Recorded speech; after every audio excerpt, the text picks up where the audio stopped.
que también es interesante, el queratocono y las lentes fáquicas. Hablando un poquito del queratocono, es una enfermedad que es multifactorial, obviamente como estuvimos escuchando hoy, que produce esa irregularidad en la córnea, esa mala calidad visual, y en diferentes estadios tiene diferentes tipos de tratamientos, y siempre acá vamos a mezclar algo que es el queratocono con el conocimiento de lo que tenemos que saber cuando vamos a colocar una lente fáquica. Entonces, cuando los pacientes tienen miopías elevadas y aparte del queratocono, yo de entrada les ofrezco hacer el tratamiento para el queratocono y empiezo a estudiar a estos pacientes con toda esta batería de estudios para conocer cuál es la estructura del ojo para ver si puede llegar a tolerar o no una lente fáquica. Desde la lámpara hendidura, evaluando la superficie ocular, el tamaño de la pupila, cuál es la topografía ocular, cuáles son los blanco a blanco. A veces los blanco a blancos en los pacientes que tienen queratocono no suelen ser comparables con otros resultados. Evaluamos también el largo axial en todos estos casos. Tenemos que saber que tratamos con ojos elongados, que ese es uno de los nuevos conceptos que hay en cuanto a la definición de la miopía, que son ojos elongados y las estructuras internas pueden estar o no estar alteradas. Y hay que acordarnos siempre que estos pacientes pueden tener las retinas enfermas, o sea, todos tratamos la córnea, pero no hay que olvidarse de la retina, que puede tener degeneraciones tanto centrales como periféricas. Y aunque estamos tratando ojos que son miopes, hay que mirarle siempre cómo está el ángulo iridocorneal, ya sea con monioscopía, con OCT, con UVM, con el medio que nosotros tengamos. Y la evaluación del UVM es muy importante, como estábamos charlando antes en un break, para evaluar las estructuras de dónde vamos a colocar la lente fáquica. ¿Qué pedimos en un UVM? Porque cuando nosotros pedimos un UVM y el especialista nos hace el UVM, nos va a decir cómo está el ángulo o si está el bol del cristalino elevado o no, pero en estos casos que vamos a colocar una lente fáquica tenemos que conocer un poco más otro tipo de estructuras, ver cuál es el white to white o el angle to angle, que es por donde pasa el espolón escleral, el sulcus to sulcus también, ver si hay o si no hay quistes en este lugar, ver cuál es la cámara anterior desde el endotelio, siempre es un dato que es muy importante, cuál es el espesor del cristalino, el ángulo, y también en los postoperatorios saber cuál es el volt de la lente fáquica, tanto central como periférico. El volt no es algo que sea estático, sino que es algo que tiene un movimiento, nunca va a estar igual. Por eso hicimos este trabajo hace tiempo atrás en el cual estudiamos el volt central en estos pacientes con un seguimiento de 2 años, y lo que vimos es un poco esto, que ante la estimulación de la luz el lente cambia la separación que tiene con el cristalino, y esto en cada tipo de lente fáquico es diferente. En la IPSL tiene un shift más o menos de 100 micras o tal vez un poquito menos, 96 micras es el promedio. Pero esto no es único. También hay que saber que ese volt central es diferente si el volt es un volt muy grande o un volt muy pequeño. Los volts que son más pequeños, por ahí varía menos de 100 micras, varía 40, 50 micras. Si tenemos un volt de 150 micras, por ahí ese movimiento es menor. Y los volts que son más elevados, más de 750 micras, por ahí ese movimiento es mucho mayor. Vimos también, bueno, este es un trabajo que tengo presentado este año, en el cual vimos cuál era la estabilidad a 5 años de las IPSLs, y estas permanecieron estables, incluido el endotelio, la presión intraocular y demás. Y también vimos que los pacientes que tenían volts más elevados poseían quistes en el sulcus. Eso hacía que podía modificarse este tipo de posición de la lente. ¿Qué podemos hacer para restablecer la visión? Bueno, todo este tipo de cosas, como estuvimos viendo recién, en estos casos podemos hacer crosslinking, anillos, queratoplastias penetrantes, lamelares, con o sin procedimientos con láser, pero digamos, los conos deben ser tratados antes de la implantación o no. Bueno, hay algunos trabajos en los cuales siempre se dice que hay que restaurar la córnea antes de hacer un tratamiento, que es un poco lo que estuvieron hablando también hoy, de restablecer la córnea para poder tratar con lentes fáquicas.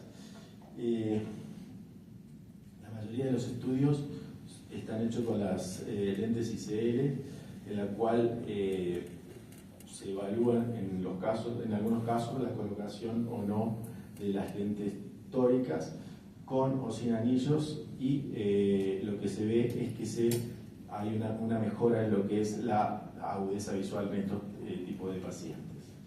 Hay varios estudios y algunos de ellos lo que se ve es que mejora la agudeza visual sin corrección, sin tener demasiados efectos adversos, y en 7 estudios con seguimientos a 6 meses también ha mejorado esa visión, ha mejorado el equivalente esférico en todos estos casos, mejorando obviamente la agudeza visual en todos estos pacientes. Siempre que yo tengo un paciente así, lo que hablo con el paciente es que vamos a mejorar la posición de la córnea, vamos a mejorar la miopía, pero tal vez nunca tenga la visión que tenía con una lente escleral. Este es un tratamiento paliativo para mejorar la calidad de vida del paciente, para que no use anteojos o lente de contacto, pero tal vez la mejor visión que se logre sea con una... Y esa charla previa siempre es importante en estos casos. ¿Qué poner? ¿Esféricas o tóricas? Bueno, ese es un mensaje también importante. Una vez que restablecemos la córnea, ya sea con crosslinking o con anillos, hay que realizar, en mi caso lo que yo hago es una prueba subjetiva si mejora o no mejora con algún cilindro, una vez que tenemos estabilizada la córnea, ¿no? Ya sea con el tratamiento que se haya decidido por el tipo de cono que tenía.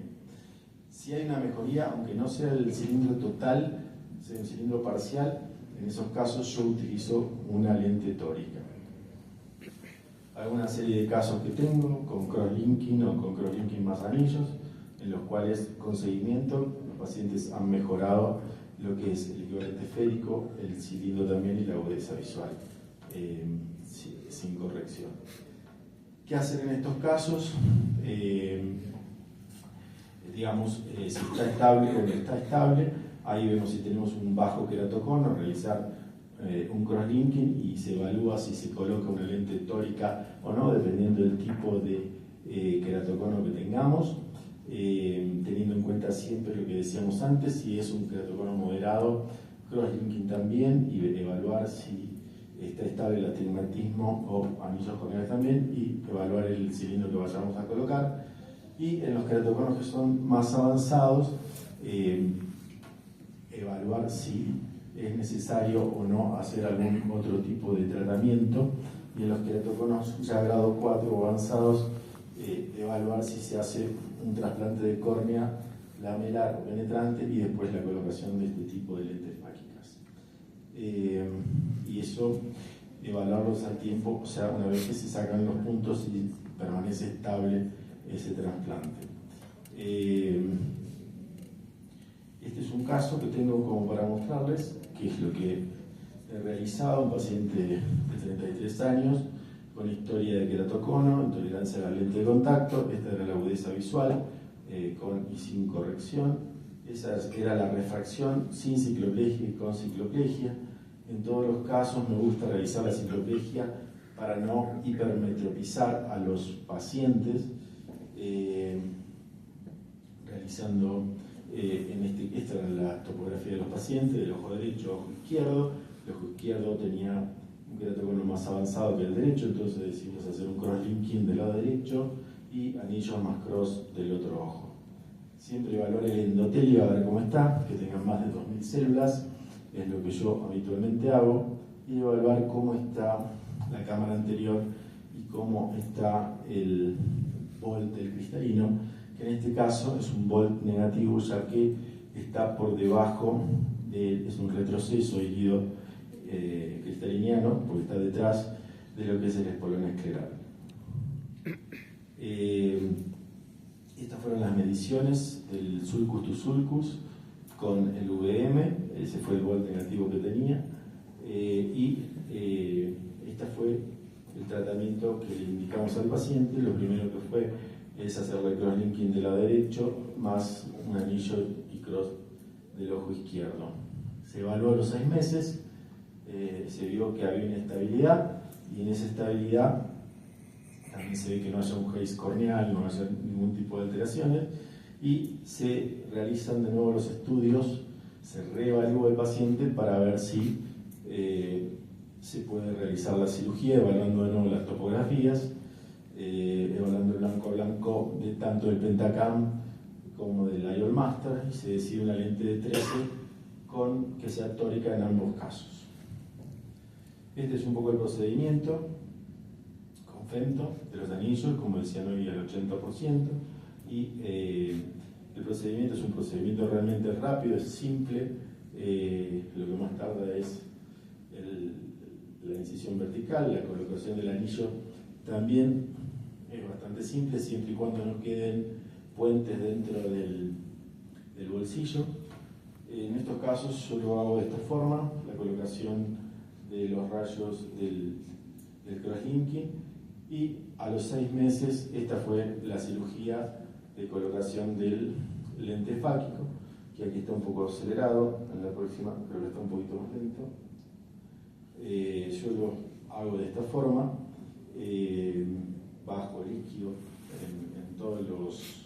en la mayoría de los casos, no en todo, la medicina no es 100%, así que bueno, con esa cánula de irrigación de la IA y una incisión de 20G, realizo la inyección del lente fáquico que utilizo en estos casos, es la IPCL. La marca previa siempre es importante que se realice en 0-180 grados, ya que la lente viene con la corrección del cilindro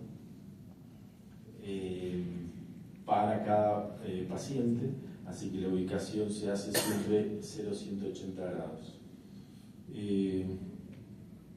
Es bastante...